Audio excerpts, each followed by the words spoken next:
சிவாய நம. அதாவது பல யுகங்கள் கடந்து நாம் வாழும் வாழ்க்கை பல யுகங்களை கடந்தது. நம் யுகத்தில் நாம் பார்க்கும்போது வள்ளலார், ராமானுஜர், அரவிந்தர், பரமஹம்ச யோகானந்தா, பாபாஜி போன்ற பலருடைய சரித்திரங்களை அறிகின்றோம், அதை பற்றி தெரிந்து கொள்கின்றோம். ஆனால் ஒரு நம் காலத்திற்கு பிறகு வரும் தலைமுறைகள் இவற்றை உண்மை என நம்ப மாட்டார்கள். இவரும் ஒரு கற்பனை கட்டுக்கதை என்று கூறுவார்கள். இது யுகம் யுகமாக நடந்து கொண்டிருக்கின்றன. இப்போதும் ராமாயணமும் மகாபாரதமும் நம் காலத்தில் கட்டுக்கதை என்று கூறுகின்றனர். அதை ஆழ்ந்து சிந்தித்து பார்த்தால் அதனுடைய உண்மை தெரியும். அதாவது ஒரு யோகியின் சுயசரிதம். பரமஹம்ச யோகானந்தா குருவாகிய ஸ்ரீ யுக்தேஸ்வரரை பாதங்களை பணிந்து ஒரு யோகியின் சுயசரிதை படிக்க ஆரம்பிக்கின்றேன்.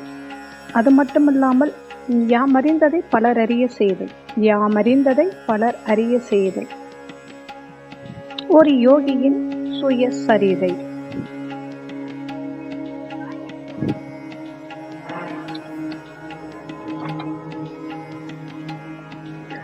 அத்தியாயம் 1. என் பெற்றோரும் பிள்ளை பருவமும். அனாதியான மெய்ப்பொருளை தேடுவதும் அதனுடன் இணைந்த குரு சீடன் நல்லுறவும் தொன்று தொற்றே பாரத பண்பாட்டின் சிறப்பியல்புகளாக இருந்து வந்துள்ளன. என் வழியும் தெய்வத்தன்மை உள்ளதொரு தவ முனிவரிடம் என்னை கொண்டு சென்றது. அழகு மிளிர்ந்த அவரது வாழ்க்கை கால ஏடுகளில் பொறிக்கப்பட்டுள்ள ஒன்று. பாரதத்தின் உண்மையான செல்வங்களாக கருதப்படுகின்ற ஞானிகளில் அவரும் ஒருவராவார்.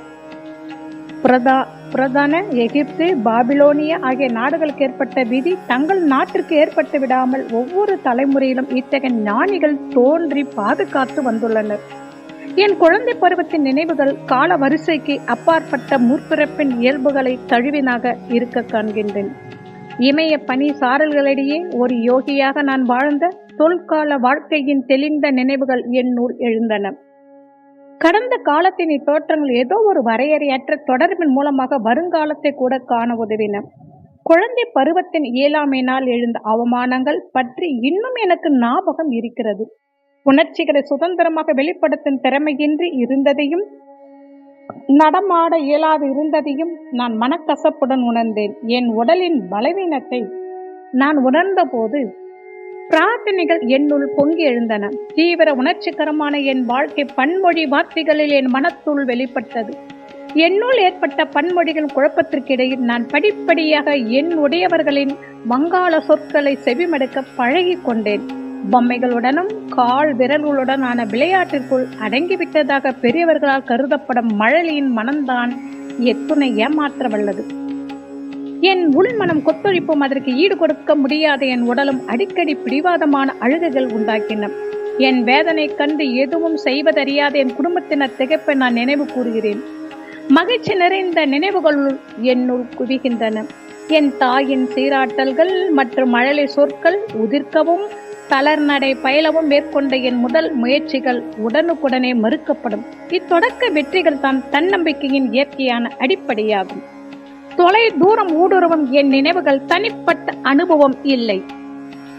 வாழ்வுக்கும் சாவுக்கும் இடையே ஏற்படும் திடீர் மாறுதல்கள். தங்கள் உள் உணர்வுகளை தடை செய்ய வண்ணம் பாதுகாத்துக் கொள்ளும் யோகிகள் பலர் உண்டென அறிகிறோம்.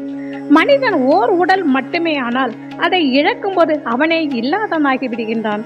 ஆனால் காலங்காலமாக தீர்க்க தரிசிகள் கூறுவது உண்மையெனில் மனிதன் அடிப்படையில் உடல் சார்பில்லாத எங்கும் நிறைந்துள்ள ஆன்மாவே தான். வினோதமாக தோன்றிய போதிலும் குழந்தை பருவத்தின் தெல்லிய நினைவுகள் மிகவும் அபூர்வமில்லை. பல நாடுகளில் பிரயாணம் செய்யும் போது உண்மையே பேசும் அநேகர் வாயிலாக அவர்களுடைய குழந்தை பருவத்தின் நினைவுகளை கூட கேட்டறிந்திருக்கின்றேன். நான் வடகிழக்கு இந்தியாவில் இமயமலைக்கு அருகிலுள்ள கோரக்பூரில் 1893 ஆண்டு ஜனவரி 5 பிறந்தேன். என் முதல் 8 ஆண்டுகள் அங்கே கழிந்தன. 4 புதல்வர்களும் 4 புதல்விகளாக நாங்கள் 8 குழந்தைகள். முகுந்தலால் கோஷ் என்ற நான் 2வது மகனும் 4வது குழந்தையும் ஆவேன். என் தாய் தந்தையர் வங்காளியர், சத்திரிய வகுப்பை சேர்ந்தவர்கள். இருவரும் இறையருளால் தெய்வத்தன்மையுடன் விளங்கினர். கண்ணியமானதும் சாத்வீகமானதுமாக அவர்களது பரஸ்பர அன்பு என்றுமே அற்புதமான முறையில் வெளிப்பட்டதில்லை. பெற்றோர்களின் இதமான சூழ்நிலை துள்ளி திரிந்த 8 இளம் ஜீவன்களுக்கு அமைதி நிறைந்த ஒரு மையமாக விளங்கியது. தகப்பனார் பகவதி சரண் கோஷ் அன்பும் ஆழ்ந்த சிந்தனையும் சில சமயங்களில் கண்டிப்பு உடையவராக இருந்தார். அவரிடம் நாங்கள் மிக பிரியத்துடன் இருந்த போதிலும் மரியாதை காரணமாக சற்று விலகியே இருந்தோம். ஒரு திறமை வாய்ந்த கணித மேதையும் தர்க்க சாஸ்திரத்தில் நிபுணருமான அவர் தன் அறிவினாலேயே பெரும்பாலும் வழி நடத்தப்பட்டார். ஆனால் தாயாரோ இதயங்களின் ஓர் அரசியாக இருந்து எங்களுக்கு அன்பின் மூலமாகவோ கற்பித்தார். தாயாரின் மறைவுக்கு பின் தகப்பனார் தன் உள்ளார்ந்த கனியை அதிகம் வெளிப்படுத்தலானார். அச்சமயங்களில் அவருடைய பார்வை என் தாயின் பார்வையின் போன்றே மாறி தோற்றமளிப்பதை நான் பல தடவை கண்டிருக்கிறேன். தாயின் முன்னிலையில் ஆரம்ப கால நாட்களில் குழந்தைகளாக நாங்கள் மத சாஸ்திரங்களுடன் இனிப்பும் கசப்புமான தொடர்பு கொள்வோம். தாய் மகாபாரதம், ராமாயணம் ஆகியவற்றிலிருந்து பொருத்தமான கதைகளை அவ்வப்போது சமயத்திற்கேற்றவாறு எங்களை திருத்துவதற்கு திறமையுடன் கூறுவார். இச்சமயங்கள் கண்டிப்பதும் கற்றுக் கொடுப்பதும் சேர்ந்தே நடைபெறும். தகப்பனாருக்கு மரியாதை கொடுக்கும் வகையில் அவர் அலுவலகத்திலிருந்து வரும்போது அவரை வரவேற்க அன்னை குழந்தைகளாக எங்களுக்கு பிற்பகலில் அழகாக ஆடை உடுத்தி அலங்கரித்து விடுவார். பாரதத்தின் பெரிய கம்பெனிகளில் ஒன்றான வங்காள நாக்பூர் ரயில்வேயில் அவர் துணை தலைவருக்கு சமமான ஒரு பதவியை வகித்தார். அவர் வேலையின் காரணமாக அடிக்கடி பயணம் செய்ய நேர்ந்தது. என் குழந்தை பருவத்தில் எங்கள் குடும்பம் பல நகரங்களில் வசித்தது. தேவை உள்ளவர்களுக்கு தாராளமாக அள்ளி தருபவர் அன்னை. தந்தையும் கனிவான குணமுடையவர் தான். எனினும் சட்ட ஒழுங்கு முறையில் அவருக்கு இருந்த பற்றுதல் குடும்ப வரவு செலவு வரையிலும் பரவியிருந்தது. ஒரு தடவை அன்னை 2 வாரங்களில் தந்தையின் ஒரு மாத வருமானத்திற்கு அதிகமாகவே ஏழைகளுக்கு அன்னமிடுவது செலவழித்து விட்டார். தகப்பனா, நான் கேட்டுக் கொள்வதெல்லாம் நீ உன் தான தர்மங்களை தயவு செய்து சமாளிக்கக்கூடிய ஒரு வரையறைக்குள் வைத்துக்கொள் என்பதுதான் என்றார். தன் கணவரின் ஒரு சிறு குற்றச்சாட்டு கூட தாய்க்கு வேதனை தந்தது. குழந்தைகளிடம் தன் மனத்தாங்களை பற்றி எந்த குறிப்பும் காட்டாமல் அவர் ஒரு குதிரை வண்டி கொண்டு வரும்படி கட்டளையிட்டார். நல்லது, நான் என் அன்னையின் வீட்டுக்கு செல்கிறேன் என்றார். காலங்காலமாக கடைபிடிக்கப்படும் ஒரு கடைசி அஸ்திரம். நாங்கள் எல்லோரும் அதிர்ச்சடைந்து அழுது புலம்பினோம். நல்ல வேளையாக எங்கள் தாய் மாமன் அச்சமயத்தில் வந்து சேர்ந்தார். அவர் சில அனுபவமிக்க அறிவுரைகளை தந்தையின் காதில் முணுமுணுத்தார். அவை 12 காலமாக வழக்கத்தில் இருந்து வருபவை என்பதில் ஐயமில்லை. தந்தை சில சமாதான சொற்களை கூறிய பின்னர் அன்னை மகிழ்ச்சியுடன் வண்டியை திருப்பி அனுப்பினார். என் தாய் தந்தையர்க்கிடையே நான் அறிந்த ஒரே பூசல் இவ்வாறு முடிந்தது. ஆனால் அவர்களுக்கோ உரித்தான ஒரு வாக்குவாதம் என நினைவிற்கு வருகிறது. கஷ்டத்தினால் நம் வீடு தேடி வந்திருக்கும் ஒரு அபாயவதிக்கு தயவு செய்து ஒரு 10 ரூபாய் கொடுங்களே. அன்னையின் முறுவலின் அதற்கு உரித்தான தூண்டுதல் இருந்தது. 10 ரூபாய் எதற்கு? 1 ரூபாய் போதுமானது. தகப்பனார் ஒரு தகுந்த காரணத்தையும் சேர்த்து கொண்டார். எனது தந்தையும் அவருடைய பெற்றோர்களும் திடீரென இறந்ததும் எனக்கு முதலாக ஏழ்மை பற்றிய அனுபவம் ஏற்பட்டது. பல மைல்கள் நடந்து பள்ளி செல்லும் முன் எனது ஒரே காலை உணவு ஒரு சிறிய வாழைப்பழம்தான். பிறகு நான் பல்கலைக்கழகத்தின் படிப்பை தொடரும் போது எனக்கு அத்தியாவசிய தேவையினால் உந்தப்பட்டு ஒரு செல்வந்தரான நீதிபதியிடம் மாதந்தோறும் எனக்கு 1 ரூபாய் உதவி செய்யுமாறு முறையிட்டேன்.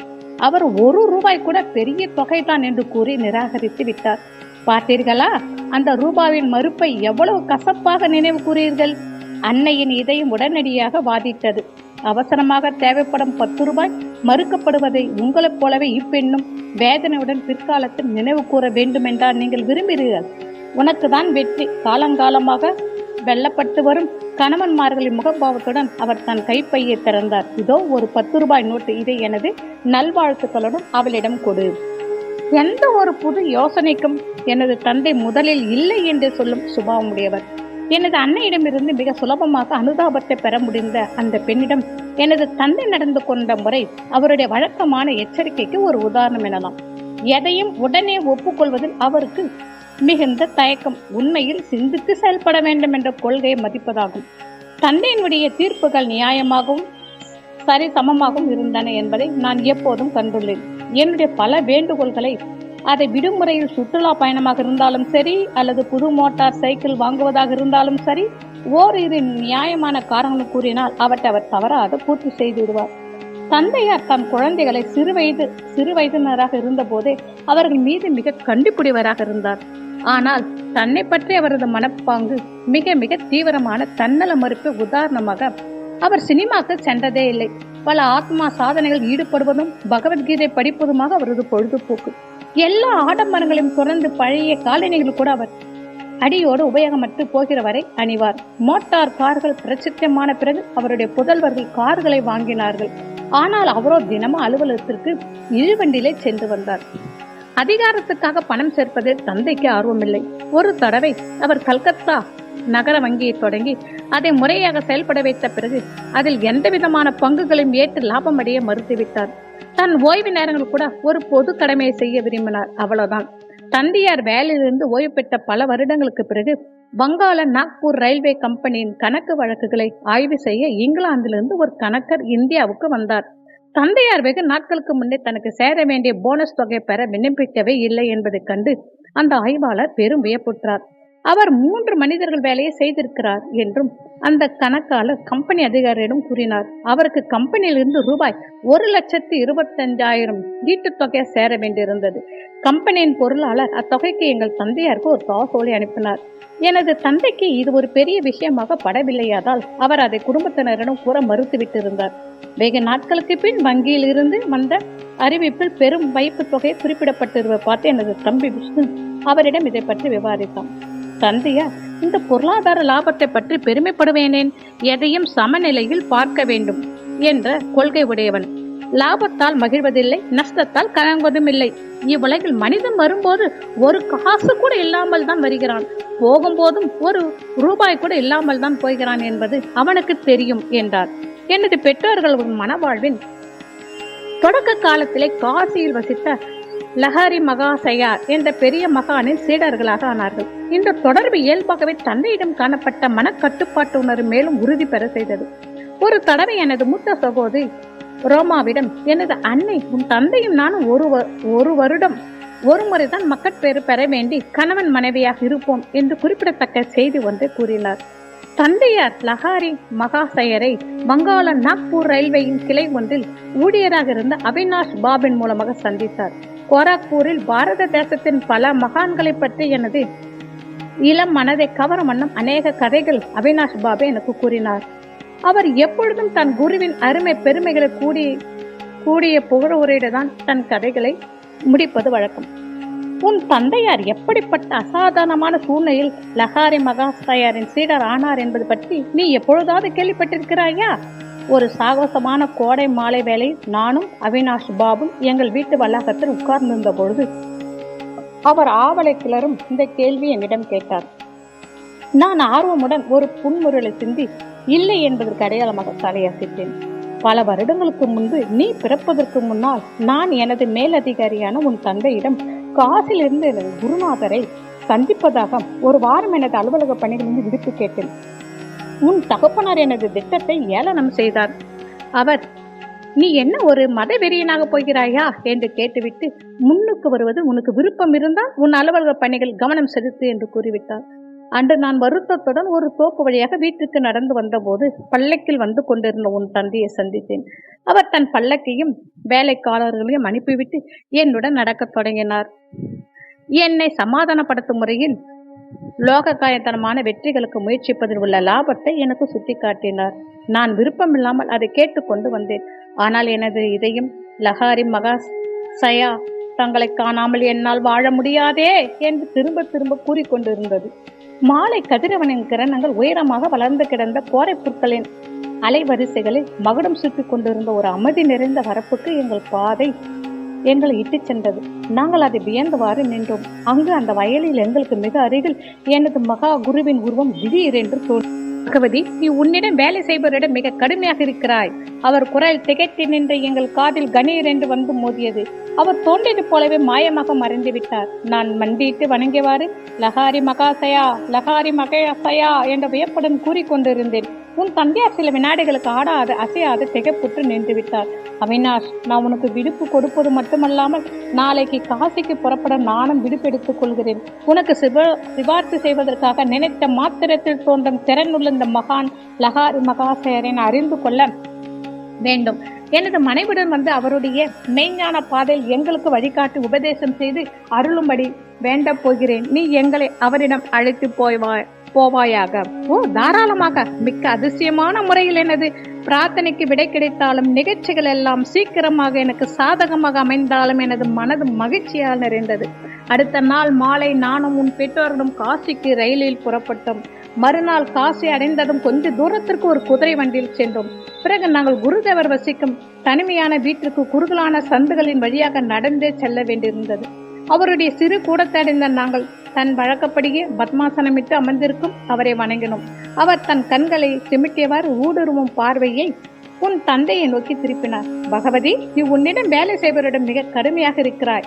2 தினங்களுக்கு முன் அவர் புல்வெளியில் உச்சரித்த அதே சொற்கள் அவர் தொடர்ந்தார். என்னிடம் வருவதற்கு நீ அவினாஷுக்கு அனுமதி வழங்கியது பற்றியும் அவனுடனே நீயும் உன் மனைவியும் வந்தது பற்றியும் மெத்த மகிழ்ச்சி. அவர் மெய்ஞான பயிற்சியான கிரியா யோகத்தை உன் பெற்றோர்களுக்கு அவர்கள் மகிழ்வுறும்படி உபதேசறினார். குருவின் தரிசனம் கண்ட மறக்க முடியாத அந்த நாளிலிருந்து நானும் உன் தந்தையும் சக சீடர்கள் என்ற முறையில் நெருங்கி நண்பர்களானோம். லகாரி மகாசயார் உன் பிறப்பில் தீவிர அக்கறை காட்டினார். உன் வாழ்க்கை நிச்சயம் அவருடைய வாழ்வுடன் இணைக்க பெறும். குருதேவரின் ஆசி என்றும் பொய்க்காது. நான் இவ்வுலகை அடைந்த கொஞ்ச காலத்திற்குள்ளேயே லகாரி மகாசே இவ்வுலகை நீத்தார். ஒரு அழகான சட்டத்திற்குள் வைக்கப்பட்டிருந்த அவர் படம் தந்தை மாற்றலாகி சென்ற எல்லா ஊர்களிலும் எங்கள் குடும்ப பூஜை அறையை அலங்கரித்தது. நானும் எனது அன்னையும் பல காலை மாலைகளை நாங்களாக ஏற்படுத்திக் கொண்ட பூஜை அறையில் மலர்களை மனமிக்க சந்தன குழம்பில் தோய்த்து அர்ப்பணம் செய்து தியானித்தோம். நாங்கள் சாம்பிராணி முதலான நறுமண பொருள்களுடன் எங்கள் இறை உணர்வையும் இணைத்து லகாரி மகாசயனிடம் முழுமையாக வெளிப்பட்ட தெய்வீக தன்மையை வணங்கினோம். அவர் படம் எனது வாழ்க்கையில் மாபெரும் விளைவை ஏற்படுத்தியது. நான் வளர வளர லகாரி மகாசயரை பற்றி எண்ணமும் என்னுள் வளர்ந்து வந்தது. நான் தியானத்தில் இருந்த பொழுது புகைப்படத்திலிருந்து அவர் உருவம் வெளிவந்து மனித உறவில் என் முன் அமர்வதை அடிக்கடி கண்டிருக்கிறேன். ஒளி படைத்த அவர் உடலின் பாதங்களை நான் தொட முயலும் போது அவ்வுருமாறி மீண்டும் படமாகிவிடும். எனது குழந்தை பருவம் குமர பருவமாக மாறிய தருணத்தில் லகாரி மகாசயரின் உருவம் சிறு பட சட்டத்துக்குள் இருந்து வெளிப்பட்டு உருமாறி எனது மனதில் உயிருடன் தங்கி ஒளி ஊட்டியதை கண்டேன். எனக்கு சோதனையோ குழப்பமோ ஏற்பட்ட நேரங்கள் எல்லாம் நான் அடிக்கடி அவரிடம் பிரார்த்தனை செய்வேன். அச்சமயங்களில் எனக்கு அவர் காட்டிய ஆறுதலான வழிமுறையை கண்டேன். முதலெல்லாம் அவர் உயிருடன் இல்லையே என்று நான் வருந்தியது உண்டு. அவர் மறைப்பொருளாய் எங்கிருப்பதை அறிய தொடங்கிய போது நான் வருந்தவில்லை. அவரை கண்ணால் காண்பதற்கு மிக்க விருப்பப்பட்ட பல சீடர்களுக்கு நான் எப்பொழுதும் உங்கள் குடாச வரம்பிற்குள் காண நீங்கள் ஏன் வர வேண்டும் என்று அவர் பல முறை எழுதியிருந்தார். எனக்கு 8 வயதாக இருக்கும்போது லகாரி மகாசயரின் புகைப்படத்தின் மூலம் அவரது அருளால் ஆச்சரியமான விதத்தில் நான் உடல் நலமுற்றேன். இந்த அனுபவம் அவர் பால் உள்ள எனது அன்பை தீவிரமாக்கியது. வங்காளத்தில் இச்சாபூரில் உள்ள எங்கள் குடும்ப பண்ணையில் இருந்தபோது நான் ஆசிய காலரனால் தாக்கப்பட்டேன். உயிருக்கு ஆபத்தான நிலை. மருத்துவர்களால் எதுவும் செய்ய முடியவில்லை. எனது படுக்கரையில் அமர்ந்திருந்த எனது தாய் சுவரில் மாட்டப்பட்டிருந்த லகாரி மகாசயரின் படத்தை பார்த்தபடி பரபரப்புடன் செய்கை செய்தார். மனத்தால் அவரை வணங்கு.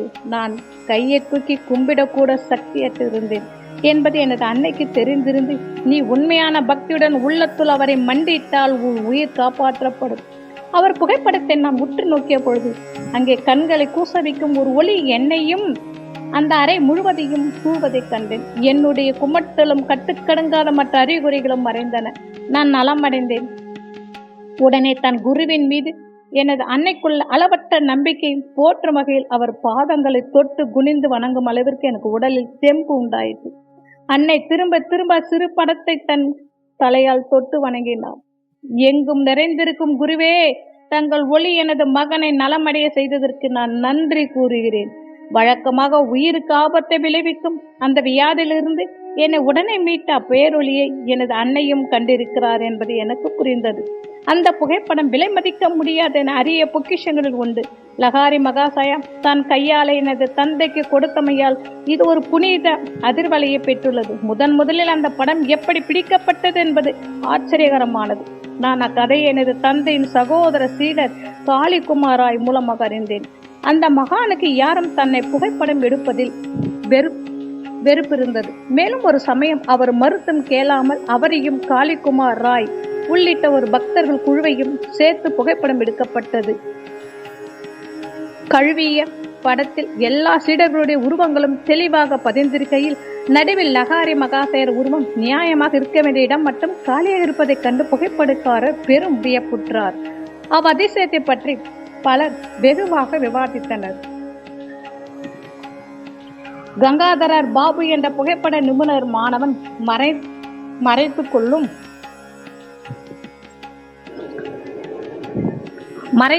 அந்த உருவம் தன்னிடமிருந்து தப்ப முடியாதென்று பெருமை பேசினான். மறுநாள் காலை குரு ஒரு திரைக்கு முன்னால் மரக்கட்டில் பத்மாசனத்தில் அமர்ந்திருந்தார். கங்காதர் பாபு அவனுடைய உபகரணங்களுடன் வந்து சேர்ந்தான். வெற்றி அடைவதற்கு வேண்டிய எல்லா முன்னெச்சரிக்கைகளுடன் அவன் 12 படங்கள் பேராசையுடன் எடுத்தான். மீண்டும் அவருடைய ஒவ்வொரு படத்திலும் திரை மற்றும் மரக்கட்டிலின் உருவம் மட்டுமே பதிந்திருக்க, அம்மகானின் உருவம் மட்டும் பதிவாகவில்லை. செருக்கறிந்த கங்காதர் பாபு கண்ணீருடன் தன் குருவை நாடி வந்தான். பல மணி நேரம் கழித்து ஆழ்ந்த பொருளுடைய குறிப்புடன் லஹாரி மகாசயா தன் மௌனத்தை கலைத்தார். நான் ஆன்மா, கண்ணுக்கு புலனாகாமல் எங்கும் ஏற்பட்டுள்ளதை உன் கேமரா பிரதிபலிக்க முடியுமா? முடியாது என்பதை அறிந்தேன். ஆயினும் புனித மகானே, தங்கள் உடற்கோயிலின் படம் ஒன்று வேண்டும் என்று நான் அன்புடன் விரும்புகிறேன். என் நோக்கு குறுகியது. உங்களுக்கு பரம்பொருள் முழுமையாக வியப்பித்திருக்கிறது என்பதை நான் இன்று வரை அறிந்தேன் இல்லை. சரி, நாளை காலை வா. நான் என்னை படம் பிடிப்பதற்கு உனக்கு வாய்ப்பு தருகிறேன். மறுபடியும் அந்த புகைப்படைக்காரர் தன் கேமராவை இயக்கினார். இந்த தடவை தெய்வீக உருவம் காண முடியாதபடி அதிசயமாய் உருமாற்றம் செய்து கொள்வதை விட்டுவிட்டு படத்தில் நன்கு பதிந்திருந்தது. அம்மகான் தன்னை இன்னொரு படம் பிடிக்க இசையவில்லை. நானும் அவருடைய வேறு எந்த படத்தையும் பார்த்ததில்லை. அந்த புகைப்படம் இப்புத்தகத்தில் மீண்டும் வெளியிடப்பட்டிருக்கிறது. அவருடைய அழகிய முகசாயில் அவர் எந்த வகுப்பை சேர்ந்தவர் என்று கூற முடியாதபடி பொதுவாக ஒன்றாகவில்லை. அவருடைய மர்ம புன்னகையில் இறைவனுடன் ஒன்றிய இணைவினால் பிறந்த ஆனந்தம் லேசாக மிளர்கிறது. அவரது அரைக்கண் திறந்த பார்வை இவ்வுலகில் அவருக்கு பெயரளவில் தான் நாட்டம் உள்ளது என்பதையும், அரைக்கண் மூடியிருப்பது உள்ளானந்தத்தில் திளைந்திருப்பதையும் காட்டுவதற்கே ஆகும். இவ்வுலக ஆசைகளை நாட்டமில்ல அவர் தன்னிடம் இருந்த மெய்ஞான செல்வத்தை நாடி வருவோருடைய ஆன்மீக பிரச்சனைகளை என்றுமே முழுவதுமாக அறிந்திருந்தார். இக்குருவின் படத்தில் உள்ள சக்தினால் நான் உடல் நலமற்ற சில நாட்குள்ளேயே மகத்தான ஒரு ஆன்மீக தரிசனம் கண்டேன். ஒரு காலை வேளை எனது படுக்கையில் உட்கார்ந்தபடியே நான் ஒரு ஆழ்ந்த தியானத்தில் ஈடுபட்டேன். மூடிய கண்களில் இருளுக்கு பின் யார் உள்ளது எனது என் உள்மனத்தில் இந்த ஆராய்ச்சி என வலுவாக இருந்தது. உடனே எனது அகக்கண்களில் உள் நோக்கில் ஒரு பேரொளி உருக்கொண்டது. எனது நெற்றினுள்ளே ஒளிர்ந்த ஒரு பெருந்துறையில் மலை குகைகளில் தியான கோலத்தில் வீட்டிருந்த தெய்வ தவ முனிவர்கள் உருவங்கள் சிறிய திரைப்படங்கள் கொண்டு கொண்டேன. நீங்கள் யார் என்று நான் இறைந்து பேசினேன். நாங்கள் இமயத்தில் உள்ள யோகிகள். அத்தெய்வீக விடையை வர்ணிப்பது கடினம். எனது மனம் மகிழ்ச்சியில் துள்ளியது. ஆஹா, நானும் இமயத்துக்கு வந்து உங்களை போன்று ஆவதற்கு இயங்குகிறேன். அத்தோட்டம் மறைந்தது. ஆயினும் அவ்வெள்ளி கிரண பேரொளி என்று விரிந்த வலயங்களாகி எல்லை இல்லாமல் பறந்தன. இந்த அதிசய ஒளி யாது? நான் ஈஸ்வரன், நான் ஒளி. அக்குரல் மேகங்களின் முழக்கம் போல் இருந்தது. நான் உன்னுடன் 2.5 கலக்க விரும்புகிறேன். எனது தெய்வீக பரவச நிலையிலிருந்து நான் மெல்ல விடுபட்ட போது இறைவனை தேட வேண்டும் என்ற அவா நிரந்தரமாக என்னுள் நிறைத்துவிட்டது. அவன் என்றும் புதிய அழியாத பேரின்பம். இந்த நினைவு அத்தரிசனம் பெற்ற பின் நெடுங்காலத்திற்கு நீடித்தது. இன்னொரு இளமை கால நினைவும் குறிப்பிடத்தக்கது. ஏனெனில் அந்நிகழ்ச்சியில் விளைவா எனது உடலில் ஏற்பட்ட ஒரு வடு இன்றும் உள்ளது. நானும் எனது அக்கா உமாவும் ஒரு நாள் அதிகாலையில் எங்கள் கோராக்பூர் வீட்டு வளாகத்தில் ஒரு வேப்ப மரத்தடியில் அமர்ந்திருந்தோம். வேப்பம் பழங்களை தின்னும் கிளிகளை வேடிக்கை பார்த்து நேரம் போக மீதி நேரத்தில் வங்காளி பாட புத்தகத்தை படிக்க எனக்கு அவள் உதவி செய்து கொண்டிருந்தாள். உமா ஒரு காலில் ஒரு கட்டி இருப்பதாக முறையிட்டு ஒரு களிம்பு ஜாடியை கொண்டு வந்தாள். நான் எனது முன் கையில் கொஞ்சம் களிம்பை தடவி கொண்டேன். நன்றாக இருக்கும் கையில் எதற்கு மருந்து பூசுகிறாய்? சரி அக்கா, நாளைக்கு எனக்கும் கட்டி வரும் என தோன்றுகிறது. கட்டி வரப்போகும் இடத்தில் தடவி உன் களிம்பை நான் பரிசோதிக்கிறேன். போடா பொய்யனே. அக்கா, நாளை காலை என்ன நடக்கப் போகிறது என்பதை பார்ப்பதற்கு முன்னால் என்னை பொய்யன் என கூறாதே. என்னுள் ஆத்திரம் மிகுந்தது. உமா நம்பாமல் 3 தடவைகள் திரும்ப திரும்ப ஏளனம் செய்தாள். நான் அவளுக்கு மெதுவாக பதில் கூறுகையில் ஓர் அசையாத தீர்மானம் எனது குரலில் ஒலித்தது. எனது இச்சா சக்தினால் நான் கூறுகிறேன், நாளைக்கு எனது கையில் இதே இடத்தில் ஒரு பெரிய கட்டி தோன்றும். உன் கட்டியும் இப்போதே இருப்பது போல் 2 மடங்காக வீங்கிவிடும். மறுநாள் காலை நான் எழுந்தபோது நான் குறித்த இடத்தில் ஒரு பெரிய கட்டி இருந்தது. உமாவின் கட்டியும் 2 மடங்காக இருந்தது. ஒரு கூச்சலுடன் எனது தமக்கை அம்மாவிடம் ஓடினார். முகுந்தன் ஒரு சூனியவாதியாகிவிட்டான். சொற்களின் சக்தியை என்றும் தீங்கிழைக்க உபயோகமில்லாதது என்று எனது அன்னை மனதில் பதியும்படி எனக்கு அறிவுரை கூறினார். நான் அந்த புத்திமதி என்றும் நினைவில் வைத்து அதன்படியே நடந்து வந்திருக்கிறேன். எனது கட்டிக்கு அறுவை சிகிச்சை செய்யப்பட்டது. மருத்துவரின் அறுவினால் ஏற்பட்ட தழும்பு இன்றும் உள்ளது. எனது வலது முன்னங்கை மனிதனின் வெறும் வார்த்தைகளுக்குள்ள சக்தியை என்றென்றும் நினைவூட்டுகிறது. உமாவிடம் பேசிய அந்த எளிய சொற்றொடர்கள் தீங்கற்றனவாக தோன்றினாலும் ஆழ்ந்த மன உரிமையுடன் உச்சரிக்கப்பட்டன. எனவே அவை வெடிகுண்டுகள் போன்று வெடித்தன. வெடிகுண்டுகள் போல் பாதகத்தை விளைவித்தாலும் பலனை உறுதியாக கொடுக்கவல்ல உள்ளார்ந்த திறனை பெற்றிருந்தன. சொற்களிலிருந்து வெடித்து கிளம்பும் அதிர்வலைகள் ஆற்றலை நல்ல முறையில் பயன்படுத்தினால் ஒருவருடைய வாழ்க்கையை துன்பங்களிலிருந்து விடுவிக்க முடியும் என்பதை தழும்போ கண்டனமோ ஏற்படுத்தாமல் இதனை செயல்படுத்த முடியும் என்பதை நான் பின்னர் புரிந்து கொண்டேன். எங்கள் குடும்பம் பஞ்சாபில் உள்ள லாகூருக்கு மாறியது. அங்கு எனக்கு காளியின் வடிவத்தில் தெய்வத்தாயின் படம் ஒன்று கிடைத்தது. எங்கள் வீட்டு மாடியின் பால்கனியிலிருந்து ஒரு எளிய பூஜை அறையை அது புனிதமாக்கியது. அந்த இடத்தில் செய்யப்பட்டனது எந்த பிரார்த்தனையும் பூர்த்தியாகும் என்று எனக்கு அசைக்க முடியாத ஒரு நம்பிக்கை ஏற்பட்டது. ஒரு நாள் உமாவுடன் அங்கு நின்று கொண்டு எங்கள் வீட்டை அடுத்த ஒரு சிறிய சந்திற்கு அப்பால் இருந்த இரு கட்டிடங்கள் கூரைகள் இருந்து இரு சிறுவர்கள் பட்டம் பறக்க விடுவதை பார்த்து கொண்டிருந்தேன். ஏன் இவ்வளவு மௌனமாக இருக்கிறாய்? உமா விளையாட்டாக என்னை பிடித்து தள்ளினாள். தெய்வத்தாய், நான் கேட்டதெல்லாம் கொடுப்பது எவ்வளவு அற்புதமானது என்று யோசித்துக் கொண்டிருக்கிறேன். அப்படியானால் அவ்விரு பட்டங்களையும் அவள் உனக்கு தருவாள் என நினைக்கிறாயா என உமா கேலியாக சிரித்தாள். ஏன் தரமாட்டாள்? நான் அவைகளை அடைய அமைதியாக பிரார்த்தனை செய்யலானேன். இந்தியாவில் பட்டங்களின் பந்தயங்கள் நடக்கும் பொழுது அவர்களுடைய நூல்களில் மாஞ்சா கோத்து மற்றும் கண்ணாடி பொடி பூசப்பட்டிருக்கும். ஒவ்வொரு ஆட்டக்காரனுடைய அவனுடைய எதிரியின் நூலை அறுப்பதற்கு முயற்சிப்பான். அறுப்பட்ட பட்டம் கூரைகளின் மேலாக பறந்தோடும். அதை பிடிப்பதுதான் பெரும் வேடிக்கை. நானும் உமாவும் கூரையின் கீழ் மாடி முகப்பில் நின்றிருந்ததனால் எங்கள் கையில் அருந்த பட்டம் கிடைப்பதற்கு வாய்ப்பில்லை. பட்டத்தின் அருந்து போன நூல் இயல்பாக கூரையின் மேல்தான் தொங்கும். சந்தின் அப்பால் இருந்த ஆட்டக்காரர்கள் தங்கள் போட்டியை தொடங்கினர். ஒரு நூல் அருந்தது. உடனே அப்பட்டம் நான் இருந்த திசை நோக்கி மிதந்தது. திடீரென்று காற்றின் வேகம் குறைந்ததால் அப்பட்டம் அசையாமல் ஒரு நொடி நின்றது. அச்சமயத்தில் அதன் நூல் எதிர் வீட்டின் மேல் இருந்த ஒரு கள்ளி செடியில் சிக்கியது. ஒரு நீளமான சுருக்கு நான் பிடித்திருக்க வசதியாக உருவானது. நான் பரிசை உமாவிடம் நீட்டினேன். அது தற்செயலாக நடந்த ஒன்று. உன் பிரார்த்தனைக்கு பதில் அல்ல. இன்னொரு பட்டம் உன் கையில் கிடைத்தால்தான் நான் நம்புவேன் என்று அக்காவின் சொற்களில் காணப்பட்ட வியப்பை காட்டிலும் அவள் கருமையான கண்களில் அதிக வியப்பு காணப்பட்டது.